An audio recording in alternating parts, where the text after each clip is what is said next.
ब्राह्मणोऽस्य मुखमासीत् बाहुराजनोऽभवत् मध्यस्तदस्य यद्वेश्यः पदभ्याम शूद्र अजायत।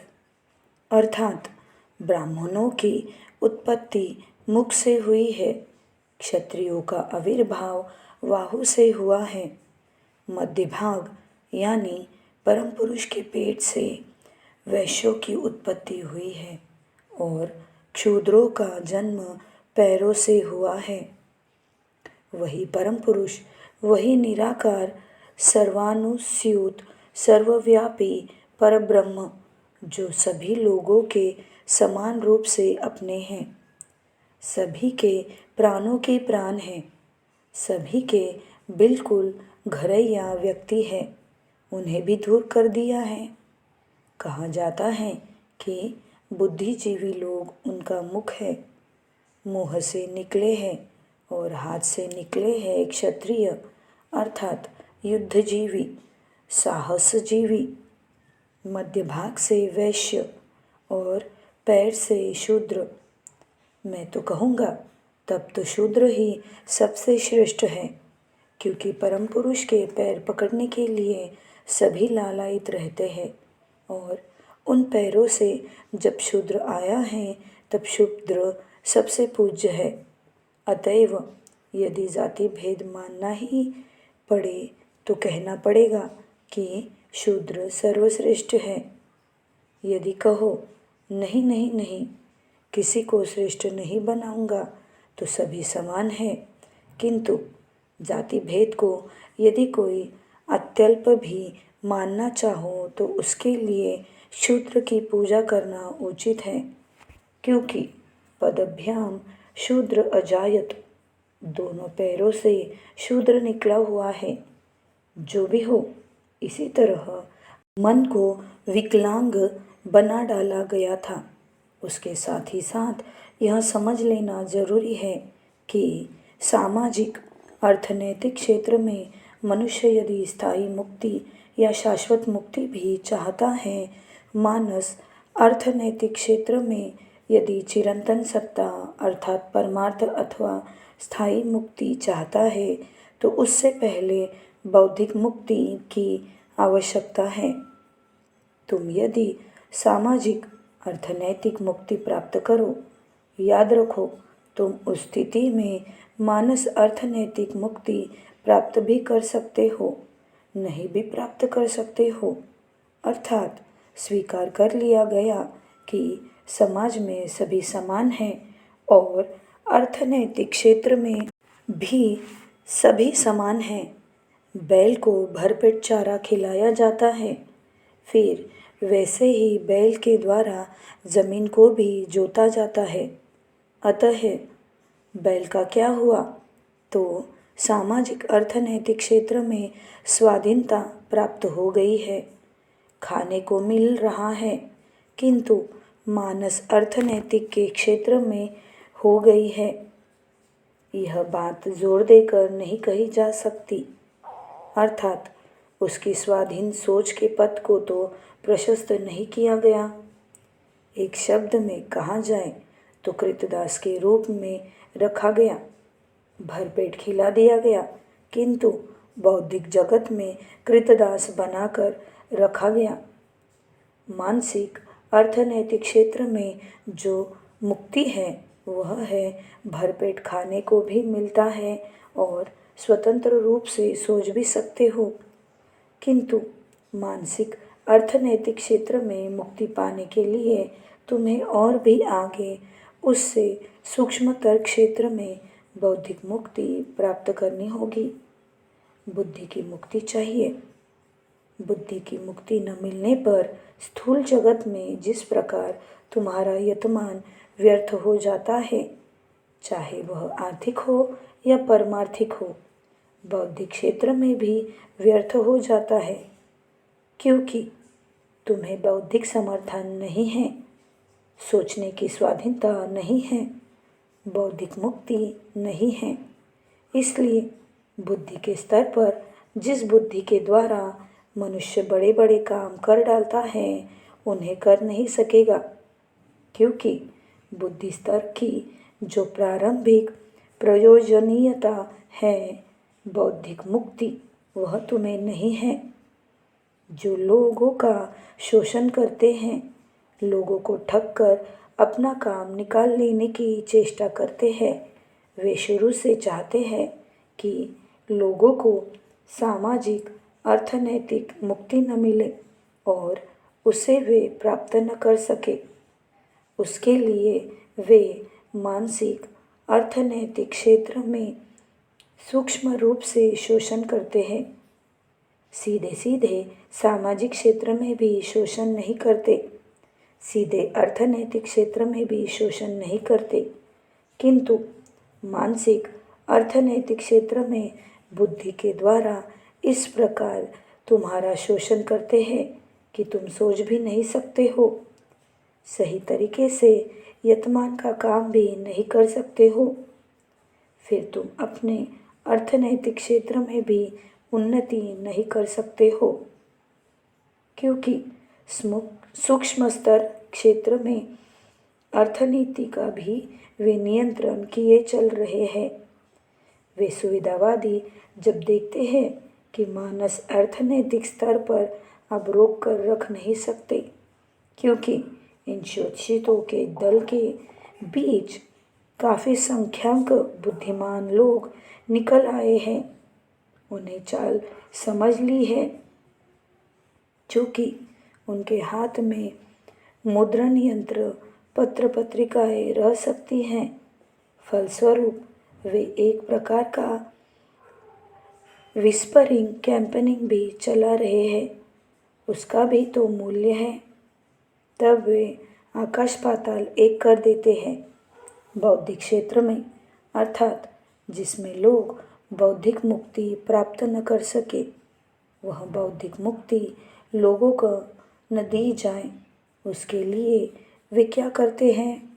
शिक्षा व्यवस्था को नियंत्रित करते हैं, छापखाने का नियंत्रण करते हैं, विभिन्न प्रकार के प्रचार माध्यमों, जनसंपर्क विभागों का नियंत्रण करते हैं, अंतिम दम तक चेष्टा करते हैं कि बालू के मेड़ द्वारा दामोदर की बाढ़ को रोक दिया जाए, किंतु उसके बाद चरमकाल आता है।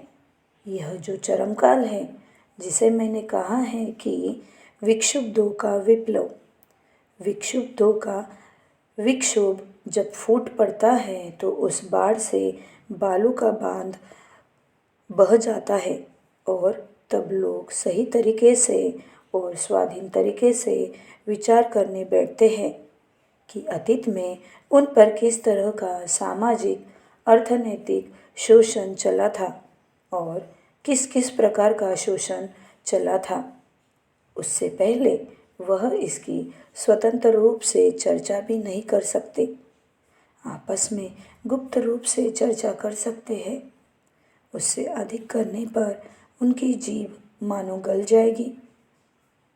तुम लोग जानते हो, बौद्धिक क्षेत्र में मनुष्य को नियंत्रित करने के लिए उनके मन में जोरदार विहितम मान्यता फियर कॉम्प्लेक्स पैदा कर देनी पड़ती है। आध्यात्मिक जगत में प्रचार किया जाता कि बिनु भय हो ही न प्रीति, भय न रहने पर प्रीति नहीं होती। तुम यदि परम पुरुष को प्यार करना चाहते हो तो तुम्हें थोड़ा डरना भी होगा।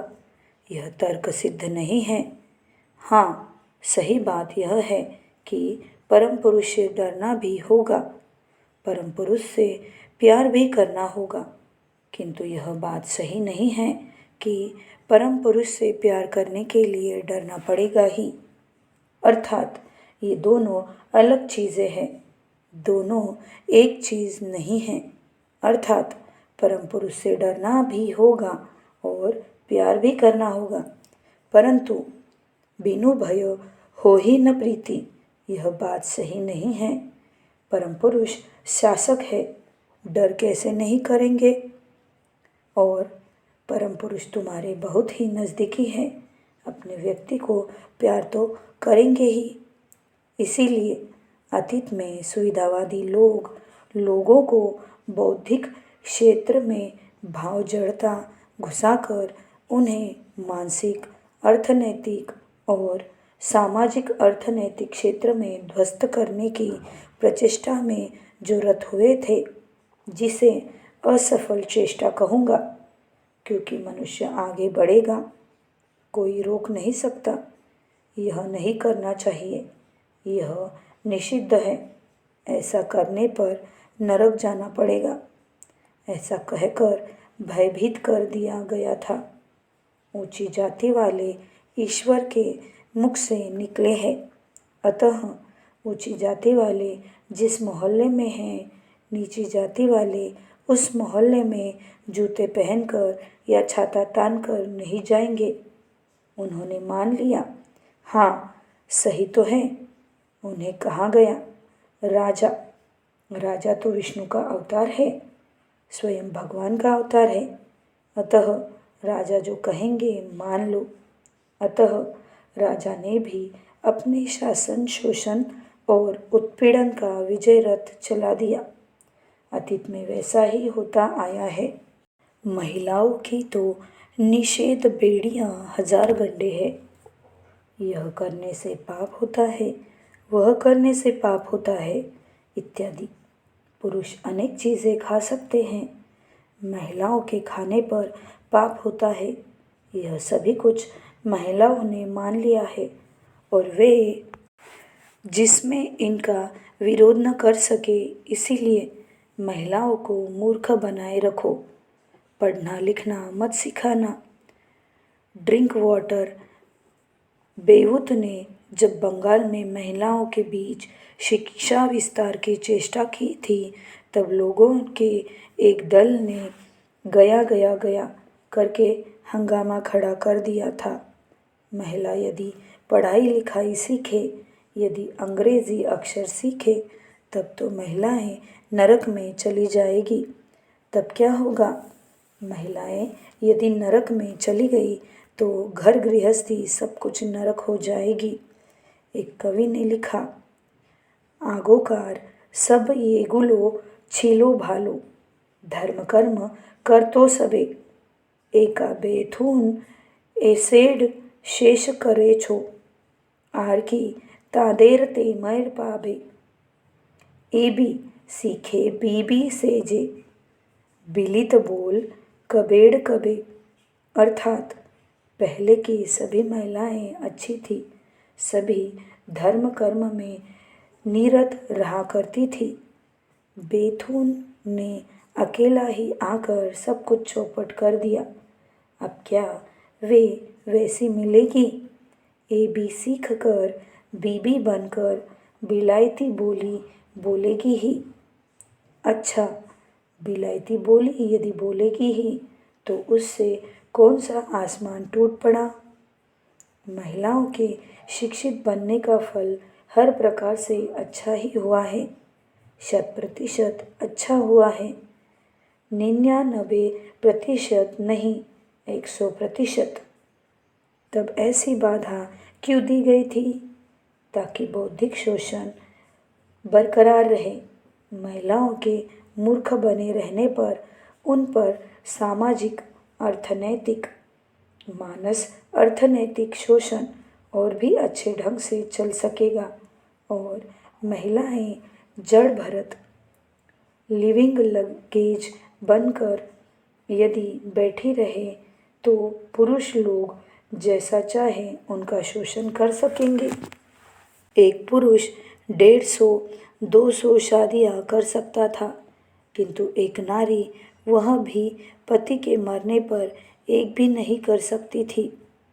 उनके दिमाग में घुसा दिया गया कि यह पाप है, वह पाप है, वैसा पाप है, और दुष्ट पति मरकर नरक पहुंचकर बैल होकर जब घास खाएगा और वही शिक्षिता, पतिव्रता, अच्छी महिला मरने पर, पाप न करने पर भी नरक में जाकर अपने उसी पति की अगल बगल घास खाती फिरेगी और उसे मानना पड़ेगा। यह सब भय पैदा करके अपना उल्लू सीधा करने की चेष्टा है। यह हुआ भाव जड़ता का प्रक्षेपण। बुद्धि के क्षेत्र में शरीर के नहीं, बुद्धि में सुई चुभाकर उन्हें पंगु बनाकर रखने की अपचेष्टा, जो 16 आना मानवता विरोधी है। अमुकेर सिन्नी खेये जे न खाए पानी, गालाय गलगंड है चखे पड़े छानी। अर्थात अमुक किसी देवी देवता का प्रसाद खाकर जो पानी नहीं पीता उसे गले में गलगंड का रोग होता है और आँख में मोतिया बिंद होता है। सुनो कहानी।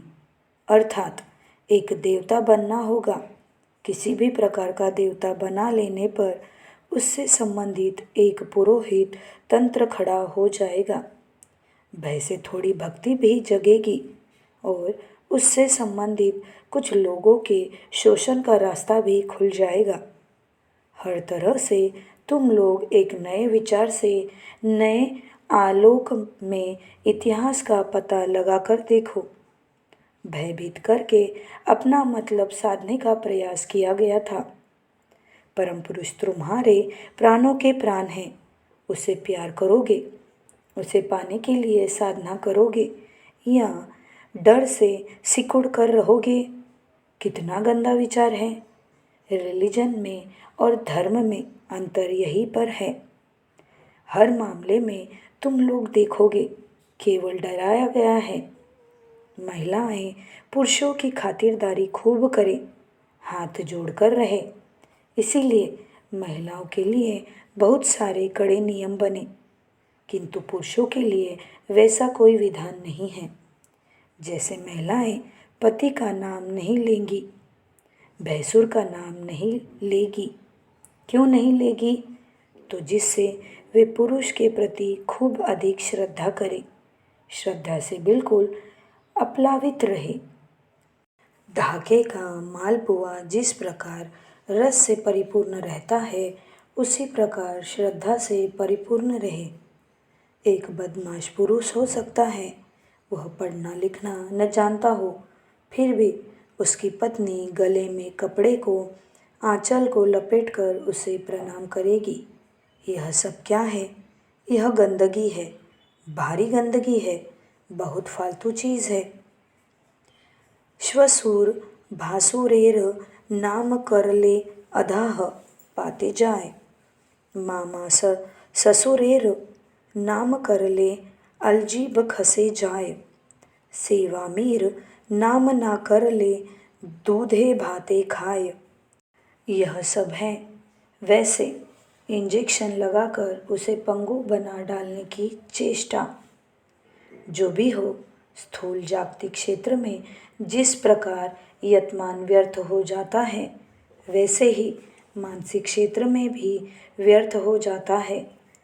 इस आध्यात्मिक भाव जड़ता और इस आध्यात्मिक बंधन के कारण अंतिम बात यह है कि आध्यात्मिक क्षेत्र में जो व्यक्ति इस मानसिक रोग से ग्रस्त होता है, हीनम मान्यता से ग्रस्त होता है, वह परम पुरुष के नज़दीक भी क्यों कर जाएगा? उसकी भावना तो होती है कि वह तो छोटी जाति की है, वह तो नारी जाति की है, उसके अधिकार तो बहुत कम है, वह परम पुरुष के बिल्कुल नज़दीक क्यों कर जाएगी? परम पुरुष जिस कमरे में है, उस घर के भीतर वह कैसे घुसेगी? वह अधिक से अधिक बरामदे की सीढ़ी के एक कोने में बैठी रह सकती है, उससे ज़्यादा नहीं।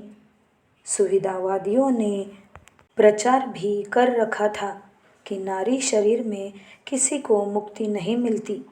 मुक्ति पाने के लिए मरकर पुरुष के शरीर में फिर से आना होगा, तब मुक्ति मिलेगी। मैंने कई वर्ष पहले इस प्रसंग में खुलेआम कहा था, यह एक असामाजिक चीज़ है। ऐसी उक्ति मानवता विरोधी है और जो लोग ऐसी उक्तियाँ देते हैं, वे प्रकारांत से नारी जाति का शोषण कर समग्र मानव जाति की अग्रगति के पथ को अवरुद्ध करके रखना चाहते हैं। उनके विरुद्ध तुम लोगों को मुखर होना होगा।